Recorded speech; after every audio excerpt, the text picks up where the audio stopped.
Welcome to the Encore Audio Archives YouTube channel. I'm Taper Dave, and this is my channel. I've uploaded hundreds of talks here that I've recorded at meetings in West LA, and I've also recorded conventions starting in 2013. I've got a bunch of those up. And Walt and Mary Murray, the original owners of Encore Audio Archives, started the company in the 80s, and Walt recorded Joe and Charlie's and a bunch of stuff down in Vista, California. My sobriety date is June 20th of 1994.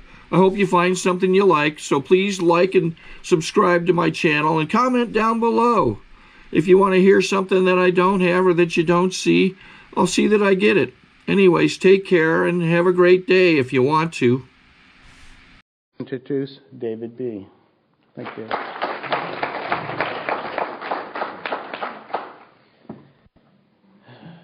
Okay, my name is David and I'm an alcoholic. You know, I was introduced to Alcoholics Anonymous this time by a member of the staff in USP Lompoc Federal Penitentiary. His name was Lee Carroll. Lee C. Yeah, sorry for that, Lee.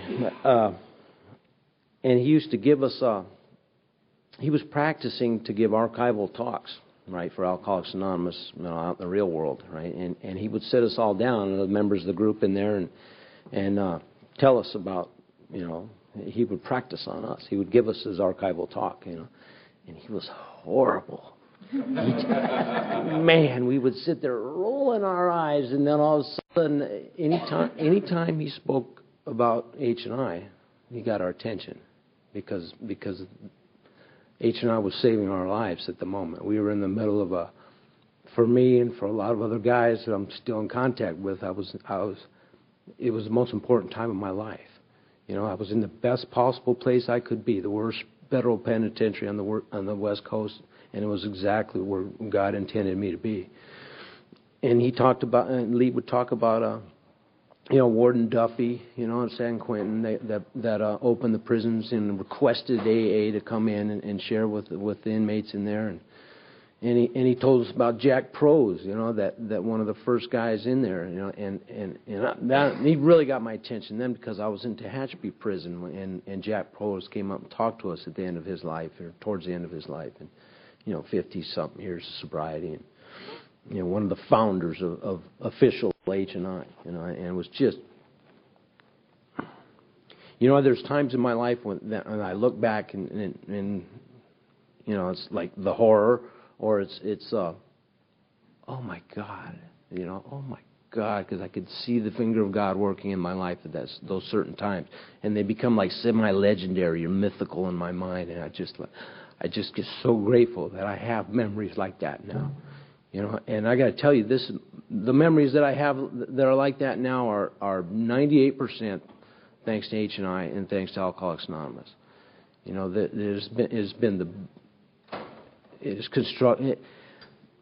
the blueprint of living of AA and the 12 steps and strong sponsorship, fearless and searching, man, as the theme of this conference is, it constructed a new man inside me, and I am so grateful. And before I really get started, I want to.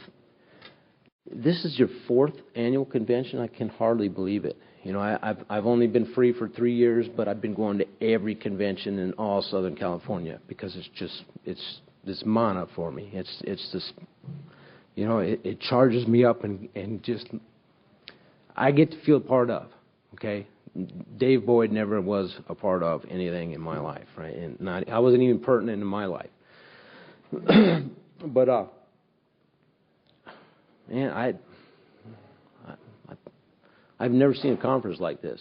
I mean, you guys are so organized, and you are so professional, and you're so welcoming, and I want to thank my host Vince. He's been he tied my tie for me. You know? I was never in a place in my life where they taught me how to tie ties. So, you know, still lacking in a lot of things in this world, but that's fine. You know, my greatest source of strength is my ability to ask for help. You know, that's what AA has taught me. So, you guys have given me a lot of help here today and yesterday, and Mike asked me to speak here 14 months ago, right? I'm like, '07, October '07. You sure you don't mean 2 months from now? And he goes, no, '07. We like to do it this way. I'm like, oh, you like to keep us sober for a long period of time. If I got a commitment, I can't. You won't ask me to speak if I drink, will you? And so this conference has kept me sober for the last 14 months. It's wonderful. I have to find a new commitment here real quick. But I would name people, but as I was talking with you before the meeting, I don't know where memory went. It's like the fog is supposed to lift after a certain amount of years. August 30th, 1997 is my sobriety date. I'm still waiting for the fog to lift. You tell me your name and I forgot it. And within that, as soon as the resonance of your voice is gone, your name's gone with it. So, I'm challenged in that way. I'm the son of a professor of mathematical anthropology. My dad opened up the University of California at Irvine in '65, and we moved out from Michigan. I don't remember much of Michigan, but I remember snow. Like I'd have to look up over my head to see over the snow. But of course, I was smaller than the table. But I remember snow, and I remember a birthday party where my mom invited all the kids in the neighborhood, and I knew them all, but I was the focus of attention. It was all about me. Now at certain times now in my life, I'm with that. I'm with that right now. It's all about me right now. I'm up here speaking. Back then, I just lost it. And I did what I do best. I went and ran and hid. And I've been running and hiding ever since. Ever since. I ran and hid, and then I snuck back to the windows, and I looked in, and they were eating my cake and playing with my presents. I'm on the outside looking in from one of my very first memories. Looking back on my childhood, which I did okay. I wasn't committing armed robberies as a 8, 9-year-old. So I did all right. I wasn't breaking major laws at the time. I was going to school. I had a good brain, inherited. And but this, I realized that the problem was with David Boyd at an early age is it was a physics problem. I'm air conditioned refrigeration guy. I went to school for that, and I'm an electrician. But I found out in my schooling that pressure at sea level is 14.7 psi, pounds per square inch, and so the pressure inside us as human beings is pretty much the same as, that's the way we're geared at, is 14.7 to equalize the pressures. Well, I was about a good 10 to 15 psi more on the inside, and I was one of the tensest, most wound up kids you could just ready to explode at any moment, and everything was a big deal. I heard a woman when I got out in my new home group from Laguna Beach. She used to talk about excruciating sense of self-consciousness, and I went, that's what it was. That's what it was. I was excruciating self-conscious, and it was awful. I remember asking a girl to, in fourth, fifth grade or whatever, you never even talked to this girl, but you saw her across the kindergarten yard or whatever, and I asked, sent a little note, would you go steady with me, right? This girl sat on that note for a week. For a week. And I'm, that just ready to go. I wanted to jump in a hole somewhere, because I'd committed myself. I was vulnerable. Of course, it was no. It was the answer at the end of the week, First resentment. No. But I did okay in sports, although I was a little clumsy. But baseball, I was good at baseball, And in the middle of my little league career, at age 12, I got on the back of someone's motorcycle, and a nylon rope wrapped around my hand, and we're riding along, and a loop came off, and it got wound up in the chain in the sprocket, that loop, and jerking all the loops off my hand. But as the last loop came off my hand, went into the chain and sprocket, and lopped off the end of my thumb. And so the Little League career's over. It's done. So I jumped into school real hard. You know, and I was on the dean's list in 7th grade. You know, I was my father's son. They skipped me ahead to the next grade's math class. You know, really my father's son, right? And I remember, you know, I've got the best tutor in the world. You know, waiting at home. I got Dad waiting at home.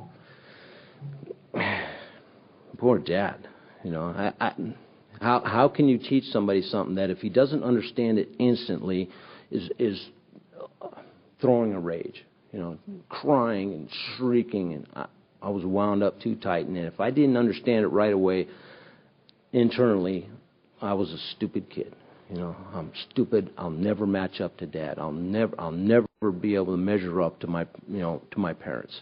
You know, that was basically what I don't ever remember thinking that consciously, but once again, you know, I have done the work of Alcoholics Anonymous, and I have looked at the causes and conditions of why would somebody do those things? You know, unless they're insane, why would somebody end up doing the things that I do? You know,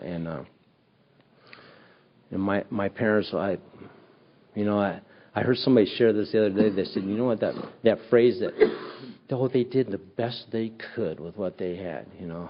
And he just wanted to go, screw that, you know, screw that, because it wasn't enough, you know. Well, who was it enough for? I mean, I haven't ever met anybody that truly believed and convinced me that their parents were perfect. You know, it doesn't happen. You know, my parents were going through their own stuff at the time. My dad got sober in '68. He was drinking alcoholically, and he got sober, and you know, we hung out at Dr. Paul's house. My mom was in Al-Anon. My dad was AA mover and shaker. I mean, he jumped into AA in Laguna Beach area, you know, and he knew Chuck C. And my mom was friends with Elsa, and me and my sister are going to Alateen, and we're just this wonderful little AA family.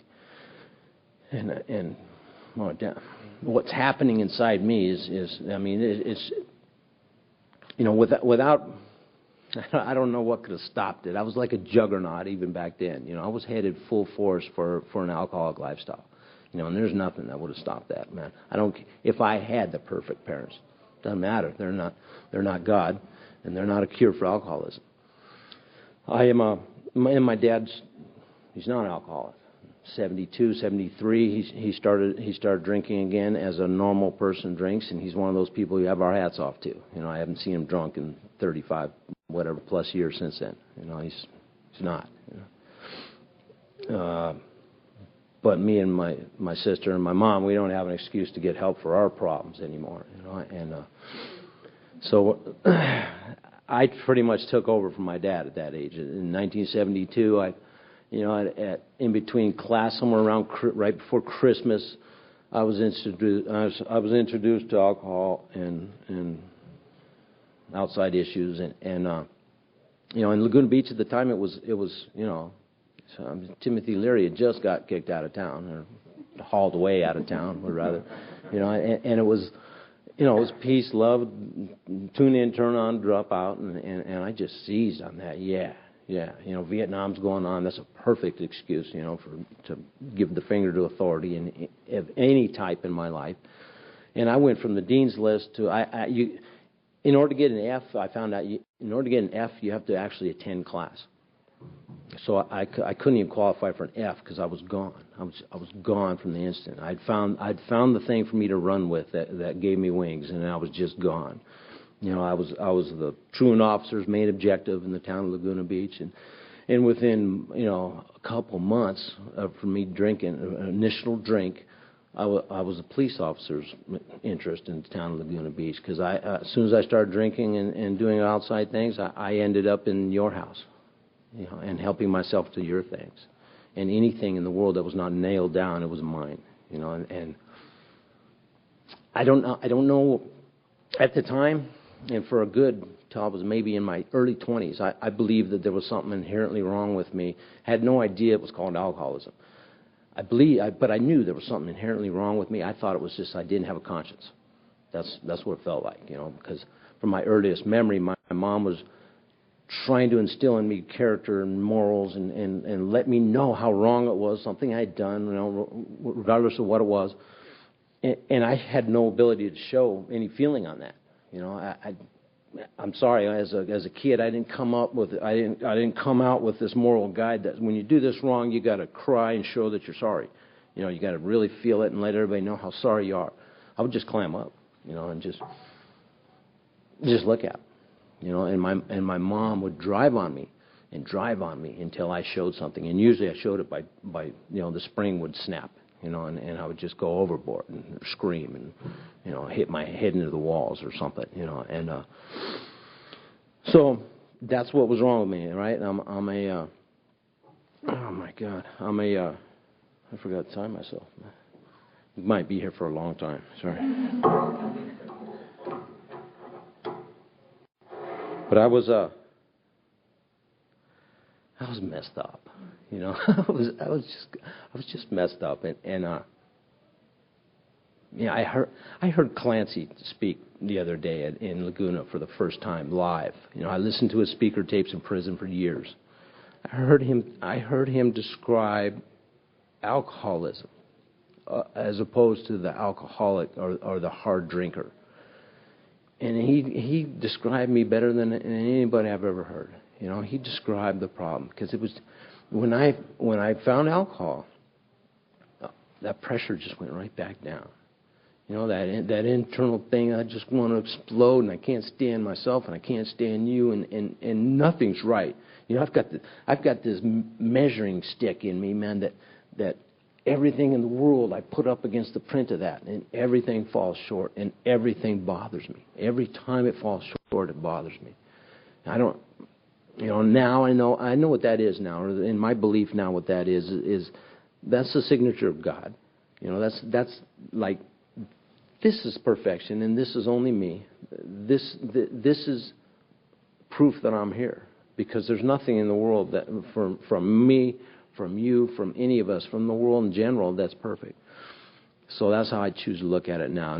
But in that gap between with the perfection and what we can reach, you know, there's two things in there. My ego will live in there, or my faith will live in there. And for all my life, my ego ran in there, the fear that I'm never going to be enough. You're never going to be enough, and it's all for naught. And there's no purpose, and there's no dignity, and there's no meaning. It all ends in a grave somewhere, you know. And I'm listening to the body count and the news at night, and you know, during the war, and I just seized on all that to just build it inside me. This little thing that says screw everything. You know, screw it. The Texas Serenity prayer I always heard was, "What, F it," you know. The short, and that's how I live my life. I was in every juvenile institution that Orange County has to offer. I was in every single one of them, you know. And inside those places, you know, I'm meeting kids from Santa Ana, you know, and I'm meeting kids from, you know, various, you know. They're not like Laguna Beach kids. I didn't ever meet any homeboys from Laguna Beach in those places, man. I was the only one, you know. And coming from where I come from, and with what I mean, I wasn't stupid. I was just really, really misguided and did stupid things. But what that allowed me to do was feel better than them, you know. And so I was better than them on the inside, and I was worse than all the rest of you when I got on the outside. You know, there was no place where I was the same as. You know, my whole life, I don't remember any place like that until I came to Alcoholics Anonymous. And then when I came to Alcoholics Anonymous, we'll jump forward. It was like, okay, I got this history. This is how sick. I mean, I've got written proof, and it's in all kind of government agency archives and all stuff. How bad I am. It's like, yeah, all the alcoholism that we suffer from, and all those feelings and all that, just that's on the inside. I put it on the outside so they could arrest me for it, you know. And I don't know. It was when I came in, it was like, oh, Mike, you did what? Oh, come on in. We love you, man. We love you. You know, it seems like the worse you are in Alcoholics Anonymous, the more they love you, and it's, you know, it's custom built for me, because, you know, after all those years and in all those places I was at, I don't think it's purposely designed that way, but maybe it is. I mean, it was, you know, the very name penitentiary means, you know, they want to make you penitent, and somewhere there's got to be the same word as punishment somewhere in there, right?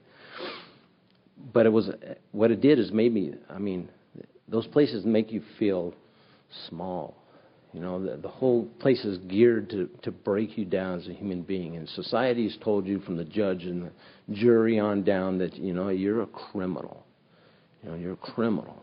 You know, and God, guys in there, they take this sick pride in that, right? I remember playing basketball, and I was really fearless on the basketball court. And I was really fearless with the, you know, the prison politics and stuff in there. Because I come from Laguna Beach, man. And you're going to tell me I've got to hate a black man because I'm a white man. You know, that's basically how they do it in there. Or I'm going to hate a Cuban and a Mexican because I'm a white man and they're not white, so they're no good. You know, and I know the principles of, you know, divide and conquer real well. I loved history, right? Man, that's we are so busy fighting ourselves in there, you know, that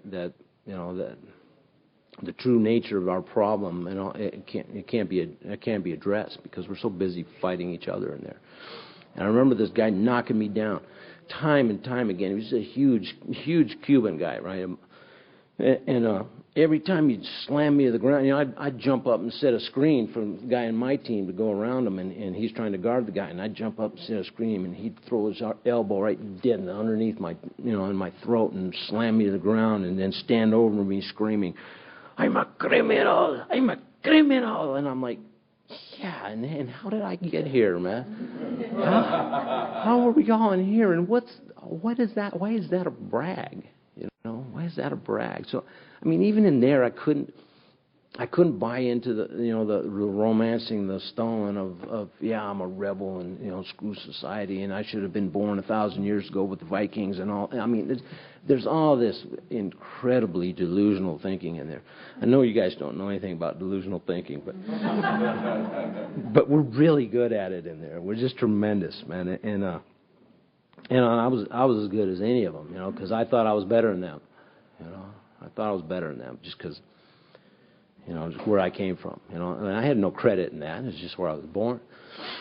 But I ended up from every Orange County facility as a juvenile to I tried to join the military. You know, I graduated from the Youth Guidance Center in Orange County, and I took military tests, and I was, you know, I mean, they wanted me. You know, I was still had a couple brain cells left, and you know, I really aced their tests, and they were going to send me to Russian language school, and the recruiter was all excited. You know, there's this bright kid that he's going to get into the military, and at that time in '78, there was, you're not getting into the military with a record. You know, it's not happening. You know, and I had multiple felonies already. You know, I didn't have any crimes of violence at the time, but I had, you know, probably 150 burglaries. You know, as a kid. You know, that I've been tried and arrested and convicted for. And you know, I was a one-man crime. Laguna Beach is only 15,000 people at the time. You know? I would have hated to be my parents and watching those headlights come out and go, oh, God, there's another street we can't drive on anymore. I mean, my sister came up behind me in school. She's a couple of years younger than me. And she would get into school, and this teacher would come up, and they say, oh, you're Laurel Boyd? You're not David Boyd's sister, are you? You know, and she would have the choice of lying or saying, yes, I am, and watching her teacher's eyes widen and step back from her. You know, I blew up the school bathroom in 8th grade. Well, it's not the school; it was the teachers' lounge bathroom, and they were in the lounge. And I had brought, my dad used to take us trips down to Mexico, and I'd brought back a little twine bomb, right? And I mean. It's a bunch of string and this thing with a fuse on it. I didn't know what it was. You know what I mean, I knew it'd make a loud bang. I didn't know it'd blow a hole in the poured cement wall this big and knock the door off the hinges. And you know, as it is typical, Dave. My nickname is Crash. Okay, in typical Crash fashion, I'd set the cigarette time fuse on it. Me and my little bathroom gang friends were waiting around the corner, you know, all giggling, and it didn't go off. Right? So then I go check it. So I went and checked it, and I pulled the trash can back, and the fuse lit right as I pulled the trash can back. Oh, my God, and I hit the door.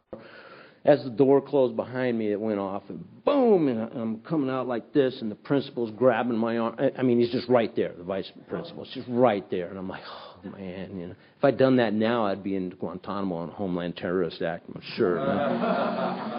You know, I was very lucky. I was very lucky, man. And so I went from YGC. I couldn't.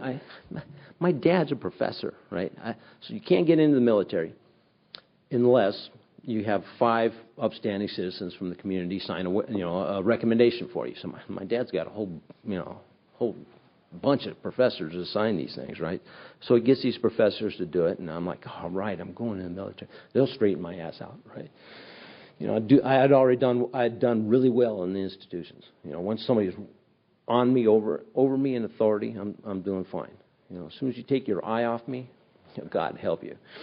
So I figured I'd do okay in the military, right? And one of the professors didn't fill out the paperwork right, you know, and I'm like, God, man, how do you get to be a professor and you can't even fill out a waiver form, right? You know, but by the time we redid the whole thing, I'd broken out in rash felonies one more time, and I was sent to California Youth Authority, and man, that was a rude awakening from a little beach kid, a little surfer rat beach kid from Laguna, man.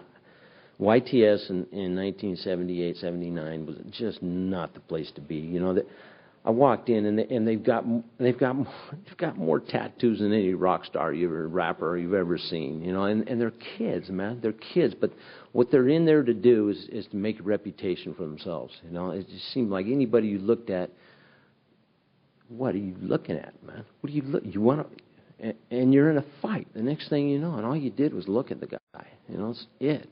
You know, I walked in and once more in good crash fashion, this black guy started talking to me. You know, I'm talking to this guy, and he's smoking a cigarette, and I ain't had a cigarette in a little while. And he sees me looking at a cigarette, and he says, "You want some of this?" I went, "Yeah, man." So he gives me a cigarette that he'd been smoking.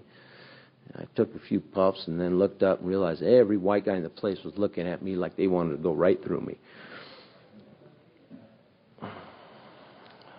Broke one of the unwritten laws. You know, you do not have contact with subhuman races, right? Oh my God, man, how the hell am I going to know that this is what their thinking is in there, man? And you know, so nose broken and black eyes, and I mean, it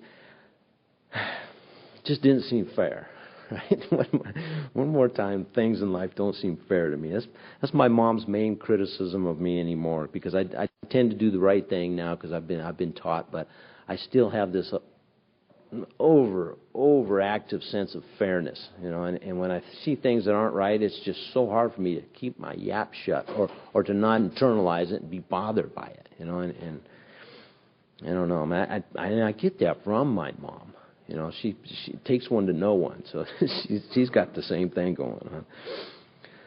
So I survived that anyway. I ended up testing high on their tests, and I went to the Ventura College program up in Ventura, and I did okay there. And, you know, I got about a year and a half worth of credits, and I got out, and you know, I'm not joining the military at this time. Now I'm going to live in Oregon. Right, my grandmother moved up to Oregon, so now I'm doing the geographic, you know, and I'm moving to Oregon, man. There's none of my old friends. There's none of Laguna Beach Drug Society. I should be fine, right? Man, I found within 3 days, I found in a town of 2,000 people, I found that the 10 people probably that are just doing all kinds of bad things. You know, I don't know how it happened. It's just so fast, man. I found them. And within 2 months, I had to leave town because bad things were going to happen again. And so I came down to California one more time, and I ended up in Ontario. And I don't know how that happened, but you know, and I didn't have anything. I had, you know, very little going for me in life. You know, I think I had a backpack and a couple sets of clothes, right? A couple different changes of clothes, and I ended up in Ontario with the same kind of crowd of people that I usually hang out with, and seemed like a good idea. I met this girl, right? And with everything being equal in my life at that time, this is what better in the military. Get married, right? So I got married. You know, I mean, I was bringing so much to the table for this woman. You know, I mean, there's just no way a man of my caliber should escape her. You know, I mean, it was a real gift of self. You know, that's what oh my God. So I put this woman through hell, man. For the next 5 years, I put her through living hell, and you know, I'm in the process of making amends to her, right? And it's a long process. And she gave a timetable for the process, but I gave her this big drawing, right, of this lioness that kind of reminded me of her. You know, well, she's got a little more claws, but I was giving her this lioness to remind me of her. And it was, you know, I'm a fairly accomplished artist. I was in the Sawdust Festival this last summer in Laguna Beach, and I got to share my art and share myself with the world, you know, and it was a tremendous experience. But anyway, I'm giving her this drawing, and she and I said, well, this is, you know why I'm giving you this, Gina? And she goes, why? And I said, well, this is part of the amends process, man. I have to give of myself. The program of Alcoholics Anonymous says I have to do whatever it takes to make it right, you know. And you're going to let me know what else I need to do to make it right. She just looked at me. She goes, you know what? You're going to be making amends to me for the rest of your life.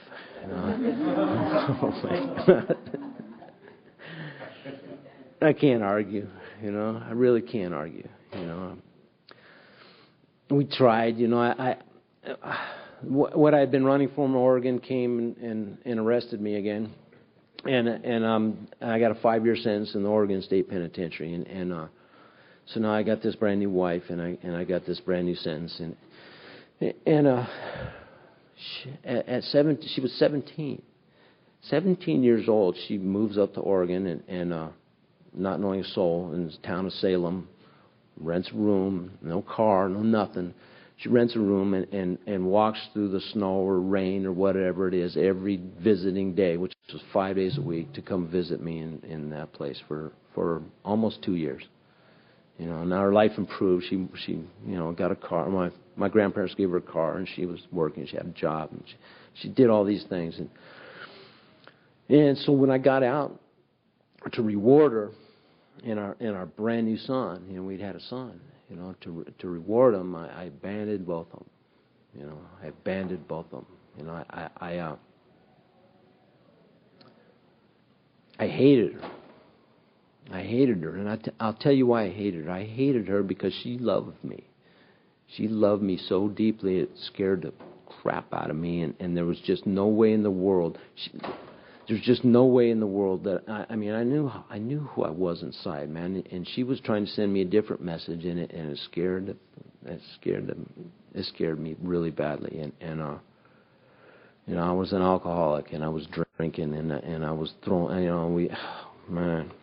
She grew up with older brothers, and every one of those brothers has scars on their body from her, right? And this isn't justifying anything, but when we fought violently, you know. And I'd never had that experience before of having to defend myself from a woman, but I did, you know, I did, and I did too well, man. I did too well. I ended up in a fight with her where she had she grabbed my carpenter's pry bar and was beating me with this pry bar, and I had great big welts and bled all over, and I was grabbing her by the hair and bowling her around, and I ended up snapping, and there was one moment where she ceased being, our kid's crying in the back room, and her little brother's trying to jump on my back, and he was a 12-year-old kid, and I'd been like dad to, and it was just one of the, you know, it was probably, after this thing, it was about as close as I ever come to suicide. I've not been suicidal drunk because I'm too chicken shit, man. I'm too scared, you know. But I kicked her, you know, as just like I for one instance, she ceased being the mother of my son and my wife and any of those things, and was a threat to my life. You know, I saw all the blood running down my arm, and she's getting up with that pry bar again. And I kicked her and pinched a nerve in her neck, but and she was okay. But what it looked like happened is I just broke her neck. That's what by the actions of her body afterwards, when she went unconscious and she did the chicken, and I thought I broke her neck, you know, and I thought I'd killed her. And I took off, and I went to Mexico. It made sense to me. Along the way, I twice almost drove over a cliff. Twice, I came as close as I ever have to ending it. Almost drove over the cliff, and it turned out she was. I didn't, you know, and I sold the car, and I went into a outside issue craze and drinking the whole way, And I ended up getting in contact with my family, and they let me know that she was okay. And so just to make sure that everything was all right, I went back up there also to get my paycheck, which she had picked up from my boss, right? And so I met her, and you know, she's got a neck brace on, but she's okay. And I'm supposed to sign the check over to her and my son, and I took the check and I took off. You know, I was scum walking. You know, I was scum walking, man. So I went. I ended up almost killing a man in Laguna Beach. I was drunk, and he was drunk, and he was attracted to me, and he was huge, but I had a pistol. So, you know, I didn't kill him, but I hurt him really bad. I pistol whipped the guy, and I thought he was dead. You know.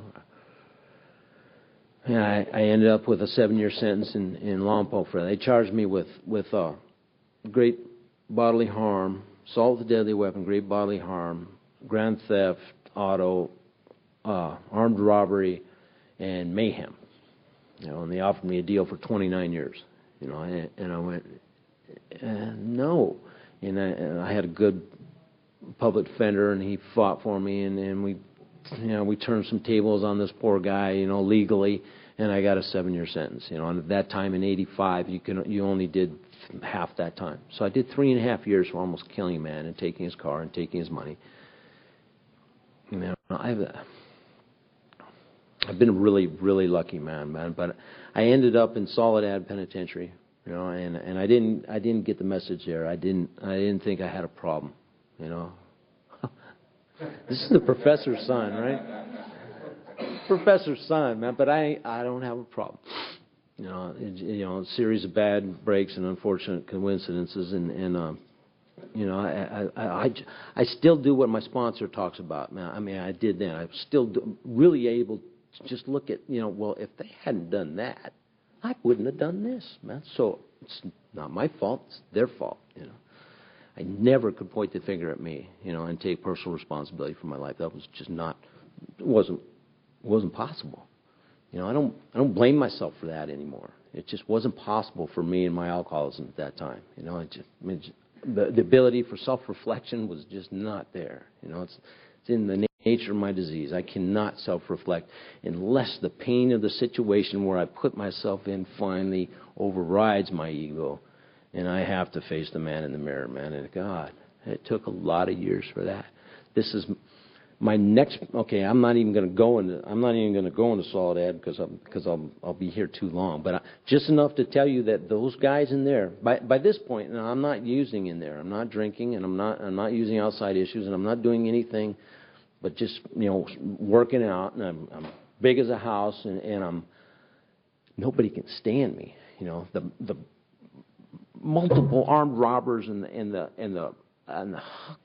murderers and the lifers and everything just cannot stand. Get away from us. You know, I'm this smart guy, right? I'm this college professor's son, man, and you know, I can't even find friends in there. You know, I finally had somebody come and tell me, look, man, you know what? If you don't change your actions if you don't change what you're talking about when you talk to other people, you're going to end up getting hurt.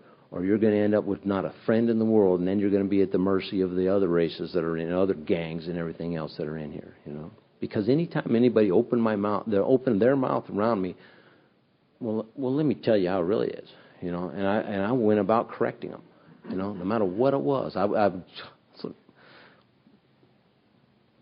read a book one time called by a guy named Ernest Kurtz, and the title of the book he did his thesis on it was called "Not God." And it was the story of Alcoholics Anonymous. You know, he wrote first history and then meaning and intent of Alcoholics Anonymous, man. And I was out there trying to be God, you know. And that's the whole title of his book, Not God. As we come in AA and we find out that we're not God, you know, because we out there a drunk in his cups is God, Lord God Almighty in his head. You know, not consciously, but that's how we act. That's how I acted. So anyway, they told me to stop playing God, and I did a little bit. You know, I toned it down a little bit, and I got out, and this was you know, when I got out of there, I got my first introduction to Alcoholics Anonymous. I got stabbed in the eye in a bar fight. And, you know, man, first he rips me off, right? And then when I'm hanging around trying to get paid, you know, he stabbed me, you know. So this is just not fair either, you know. This is another bad break I got going here. So I took off. The only place I had left to go was my parents, and they said, okay, you can stay with us if you go to meetings of Alcoholics Anonymous. You know, yeah, okay, all right. And I remember going into AA and somebody gave me something to read, and they asked for reading. I read it, and then somebody said, okay, now can we have someone? Apparently, I'd read out of turn, right? Somebody looked, you know, was like, okay, now can we have that read? God, the newcomers, right? And that was all it took, man. I took off, you know. Boom, I'm to the bathroom, past the bathroom, and out in downtown drinking, you know. That quick, just that fast. I was like, oh, screw those people, you know. They don't understand me either. Yeah. And so I ended up sober for. I eventually sobered up for a little while in there, but it was not a, you know, it was not sobriety. You know, it was. I just dried out for a little while because I was tired. You know, and I was a wreck. You know, my eyes healed up over the 25 years or whatever. It's been 20 longer than that. 25 years it's been. But at the time, you know, especially right after it happened, I mean, mothers would turn their children's heads away from me so that their child wouldn't be traumatized by the sight of my face. You know, and I finally looked on the outside how I felt on the inside. You know, finally matched. You know, it was awful. So I went to it's hard to keep track how many prisons I went to, but I ended up, I was out for maybe close to a year that time, and I ended up I robbed a store in downtown Laguna with well, the rumor is, if you go around town, in Laguna, they'll tell you I robbed Benny the Bum's diner with a table knife, you know, with a butter knife, right? It wasn't a butter knife, right? But it doesn't matter. It was just pitiful. It was getting more and more pitiful as my drinking went, right? And half the restaurant could have gave you my name and full address and everything, and they're chasing me in circles around downtown Laguna, right? And I'm like, oh my God! And I finally got enough distance to jump in the car and get away, but you know, I was caught down the street a little ways, and so I got another 7-year sentence. I went. This time I went to Mule Creek Prison, right down the road from San Quentin. They just opened it up, and I was I was done. You know, I thought I was done. And God gave me the gift of sobriety. I'd been exposed to Alcoholics Anonymous. The mustard seed had been planted, and I was done. You know, and I became done or whatever. I had that experience, and I didn't know what else to do. I'm going to church, right? And I'm going to church, and they're singing Amazing Grace, and it went to my head because I tried to believe. I had tried to believe somewhere along the way in a power greater than myself, and God, and Jesus, and in anything but what I had going on. As they're singing that song, and I've been batoned down to the ground by the police when they arrested me, as they should have. You know, I had almost broke my heel running down these stairs trying to get away, and I'm physically, mentally, and spiritually beat. Right, I'm done in. Right, and so I'm following after these guys in the jail, and I go to church and sing Amazing Grace, and I realized that, you know, I've been trying to believe with my head all along the way, and this whole thing of faith isn't from the head; it's from the heart. You know, it's a release of the analytical professor's son crap that's been strangling me my whole life, and it's an acceptance of something that I can't see, touch, taste, or hear. You know, acceptance of power greater than myself that has its presence in my very being, and my being able to even consider it, man. That's where it's first living and breathing in me. You know, and then I get to see it in the rest of people in this world. You know, and I had it. God gave me the gift of sobriety, you know, and then the bastard stepped back and see what I would do with it, right? Oh my God, I was done. right? But I was not done to the point where I thought I should ask one of you to sponsor me. So, how much time do I have left? I got to get sober here. Pretty fast here, man. I've got this old teacher. I mean, she's a wonderful old woman named Muriel from Santa Barbara, and she says she's from Boston, right? She's 30-something years sober. She said if you talk longer about your drunkalog than you do about your sobriety, you're not sober. Right? And I'm like, oh, that's a rough judgment there, Muriel. I'm trying to let people identify. You're probably long identified, but I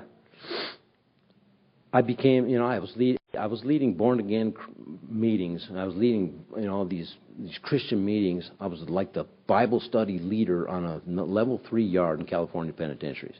And all these guys that knew that maniac that was in Soledad, they'd come up to me and they go, David, what happened to you?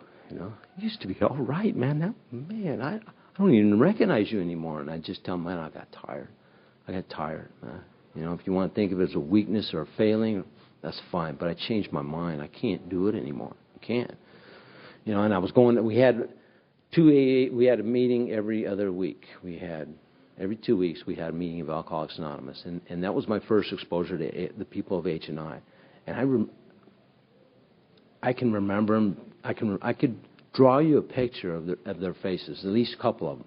I could draw you. I can't tell you their names to save my life, but I can draw you a picture of at least 2 of them, and I can tell you some of the things they told me that stuck. This one guy.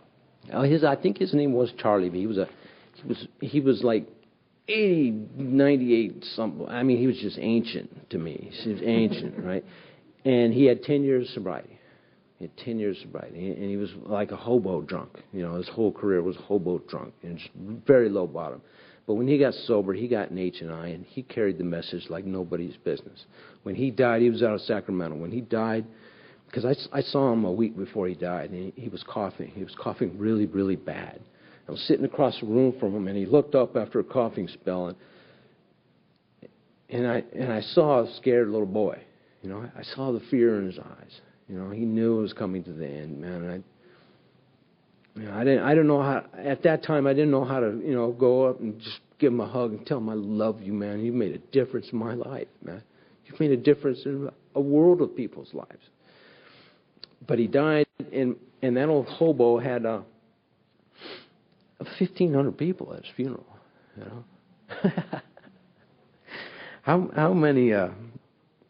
How many low-bottom drunks like me would or him, if he hadn't got to Alcoholics Anonymous, would have 1,500 people with tears in their eyes and thinking about what a good man he was at the end of his life. So that made a huge impression on me. The other one was not so nice to me. I was sitting there in a break at a meeting, and this woman came up. She said, I was kind of feeling a little sorry for myself, and here's the measure. I don't know what I was feeling sorry about myself for now. Okay, so it can't have been a big deal. She walks up and asks me, "What's going on, Dave? You're kind of quiet, crying." And she said, "Well, rather than commiserate, or a little empathy, or just, I'll be okay, David, something." She said, "Well, did you ever think that maybe you shouldn't take yourself so damn seriously?" I was offended, to be honest. I was like, man, I can, but I've never forgot that, because I do that all the time. I take myself so damn seriously, man, and there's no need. There really is no need, man. So I remember that, and I was sober, and I ended up over in Tehachapi, and Santa Clarita Valley H&I came into Tehachapi at that time, man, and I don't remember the names, but I remember the people coming week after week, month after month, and year after year, and them trying to give me the message, which was the opposite of the message that I've been getting from the courts and the POs and the policemen and the jail officers and the prison guards. They tried to give me the opposite message. They tried to tell me that I was a worthwhile human being. They tried to tell me that there was hope for me in spite of myself. They tried to tell me that there was a whole program out here where I would fit in and I would be able to find somebody to work through the steps and change the human being that I had become, or the animal that I had become. I already had a sponsor. okay? Myself. And I worked the steps as I saw fit, you know, and you know, I didn't change the man. You don't change, and I don't change. I'm going to drink again. The same man will drink again, you know. And I drank again. It took me a quick 2 months after parole, and I was picked up by this woman named Angie from L.A., who's I just saw her at the Orange County Convention. She was 49 years of sobriety, and almost the whole time she's been in AA, and she's 98-something thousand years old, and she's just the life of the party. You know, I was picked up by her and several other H&I peoples, and, you know, and my God, man. Angie, I remembered her because of what she used to always say at the end of every share. She would say, finally, I love you, and there's nothing you can do about it. And she'd look me in the eye, or someone in the eye when she said that, and she's sincere, man. She's sincere. You know, she believes that, and she believes in me. You know, so you guys made a big impression on me, but it just wasn't big enough. You know, it wasn't big enough. I'm a very slow learner, man. I ended up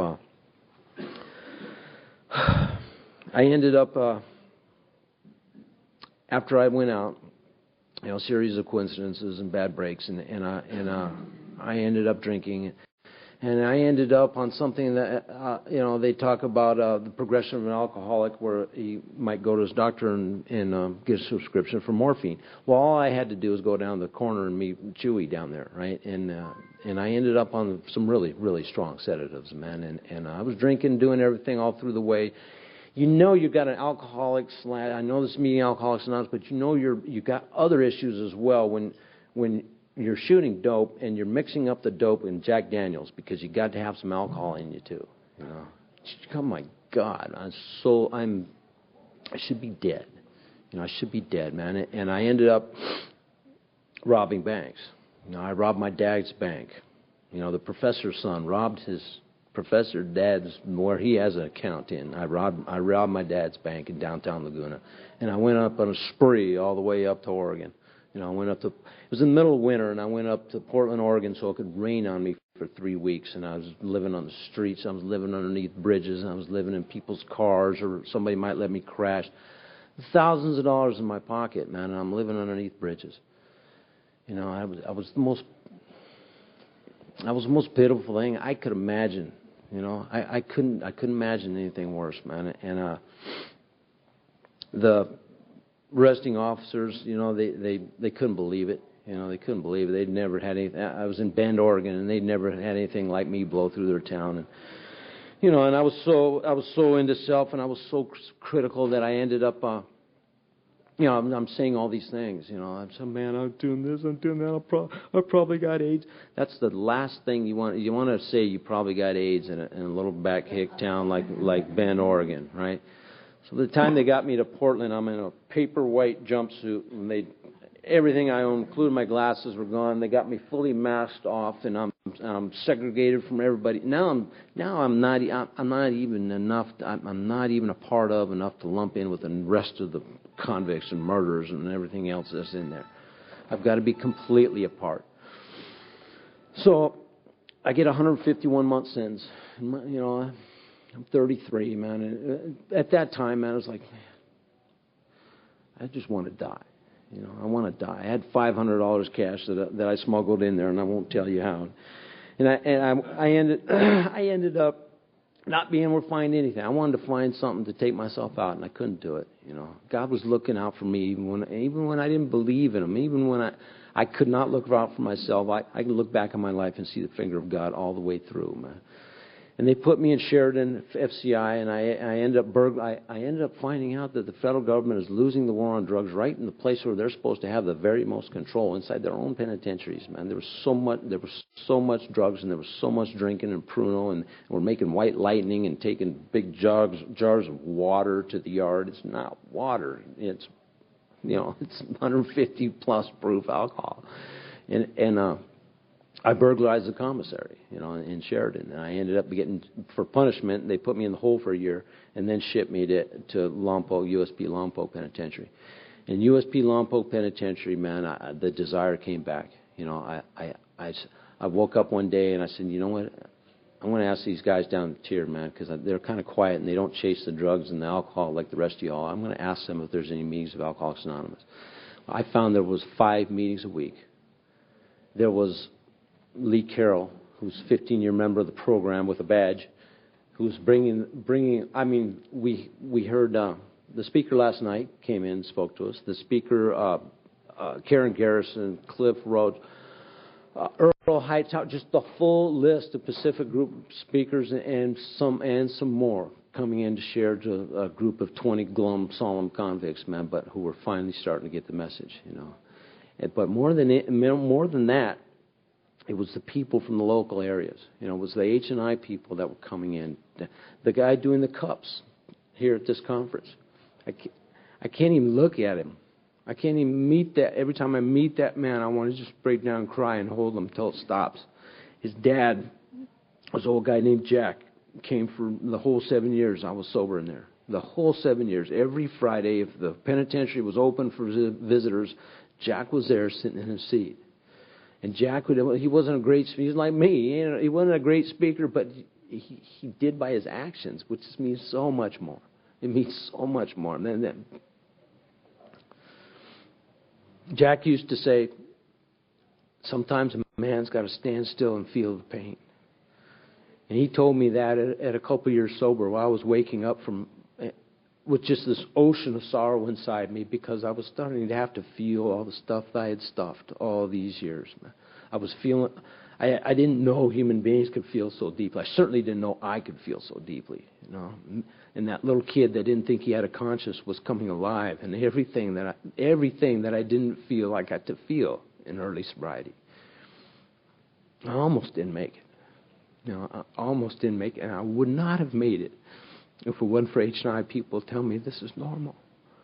This is normal. And what Keith said last night, his sponsor told him, if you're going through hell, don't stop. Oh my God. And I was hearing all these things. I was finally able to hear. And I started a tape meeting up there where we had this big box of tapes, circuit speaker tapes, man, and we'd sit around, drink coffee, and we listen to those tapes, and we'd laugh and cry with somebody who had no idea that they were listening to, that they were being listened to years later by a group of guys in the middle of a spiritual awakening in the middle of the worst penitentiary on the West Coast. You have no idea about what one single action in Alcoholics Anonymous can make in the ripples of the pond, the principle on down the line. No idea. Me and my girlfriend Cindy, we donated to SONY. I'm a member of H&I. I'm a member of North County H&I, and I'm a panel coordinator for the South Coast Hospital. It's the only place that'll let me in right now. But and I carried 2 panels a month at that place, and me and Cindy donated a sewing machine. They'd asked for sewing machines. We had no idea why. She had a sewing machine. She donates it. The next H&I conference, we get introduced to Deputy Ray Guerrero of Orange County Jails, and Deputy Director he found out who we were, that we were the people that donated the sewing machine, and he just starts coming out of his shoes. Oh, sir, and I'm looking around at who is this guy calling sir, right?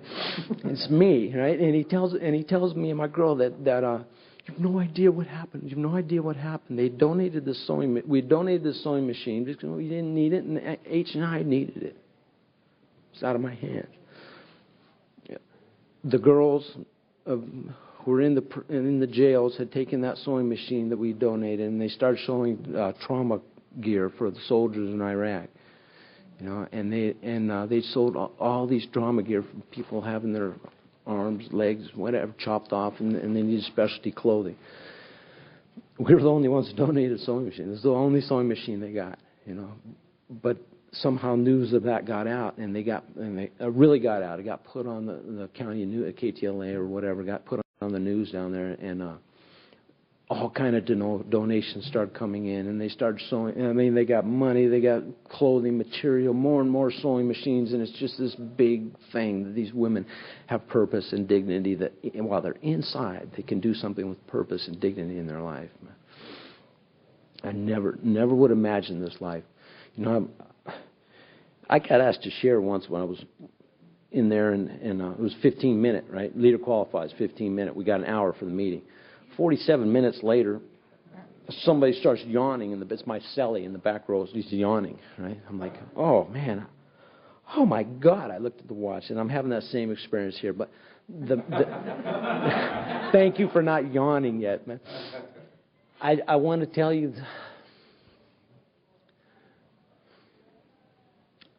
I don't even recognize the man that I see in the mirror anymore. It's the guy that did those things. You know, I walked into a blind woman's house. My grandma's next door neighbor was at the end of her life, and she was alone. I was 18 years old. My grandmother wanted me to see this lady, and she was so proud of her grandson. So I go over there, and yeah, she's blind, you know, and can I use your bathroom, ma'am? And I went into her room, and I took her mementos of her whole life underneath my arm. And I walked out of her house right in front of her with her jewelry chest underneath my arm. And then I blocked the memory of that. You know, about 5 years later, the first time I was in AA, when I got stabbed in a bar fight, my mom asked me, asked me something about it. And I said, what are you talking about? I would have never done so. And then it came crashing back. I shared what the program, the redemptive power of Alcoholics Anonymous has done in my life at the Sawdust Festival this year. I had my little bio, artist bio. It's a pitch for Alcoholics Anonymous, man. Sorry. I'm not. It's not press, radio, and film, so I'm putting it out there. But the greatest part of the summer for me was I was taking a break, and I was down at the beach watching the waves, and this old, sad-looking woman walks up, and she's got her dog, and she's watching the waves on the rail a little ways down from me, and I'm looking at her. She's just so sad-looking, you know? And I started playing with her dog, and then we started talking, and apparently her husband has just died a few months ago, you know, and she was Hispanic, you know, but she'd lived in Laguna a long time, and they had money and stuff. They weren't like migrant workers or something, and so she is not finding a place to fit in. I can identify with that, you know. And I talked to this woman for a half hour, 45 minutes, and we, you know, I speak a little Spanish, and we were talking in Spanish. And I was telling her about my experience in Mexico and my experience. I told her my story, you know, and she walked way up the hill with a little lighter step. You know, she was smiling.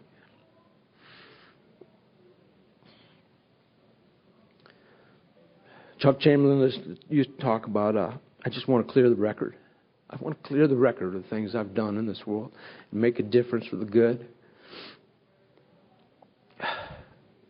And thanks to you good people and the people who support H&I who saved my life. Curtis Larkin, Natalie Brown, just a host of people whose names I can never remember. But I'm a part of now, and I'm doing the deal, and I'm clean and sober, and I want to thank my girlfriend for listening to me time and time again, and that's all I got for today, man. I hope I didn't go over.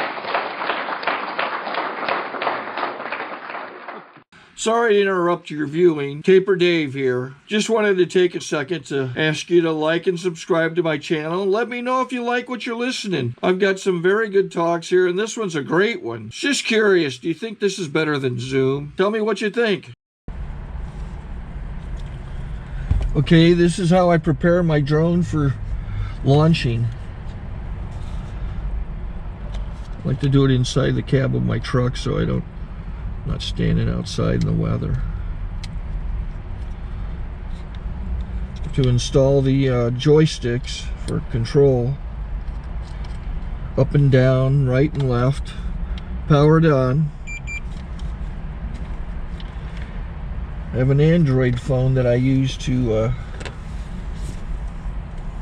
connect it to the drone with. And it's actually controlled through the iPhone, through an app. Oops, wrong way.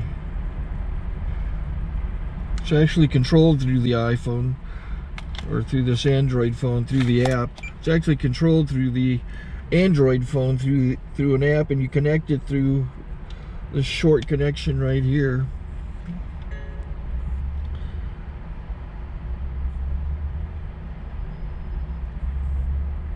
Remote control connected. Remote control's connected.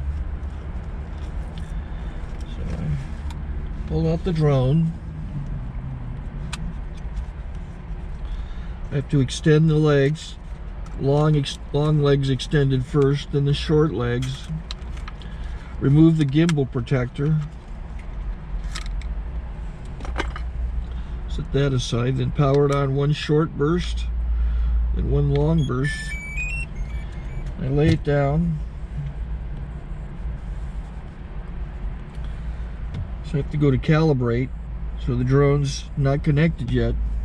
It shows you here as this drone gets disconnected, even though the remote's powered on. So the drone has to establish it's connected. So I go into the app to calibration mode. First I'll calibrate the remote controller. Start calibration. Out, in, oop, out, in, up, down, and then this little wheel is to control the gimbal. So it's calibrated. Go to gimbal calibration, start calibration, and then it calibrates the gimbal. I don't know if that shows up. The gimbal's moving all over the place. Changes, you can see it on the video. And I'm calibrated to take off. It's acquired 7 satellites at the moment. There are 26 satellites up in the sky, which it has to acquire before you can take off. So it's connected. It's got enough satellites. This is white. I can go to press this little arrow button, swipe right to take off, and it would start the motors if I slid this to the right. But I'll wait till I get outside. Don't want to do it inside.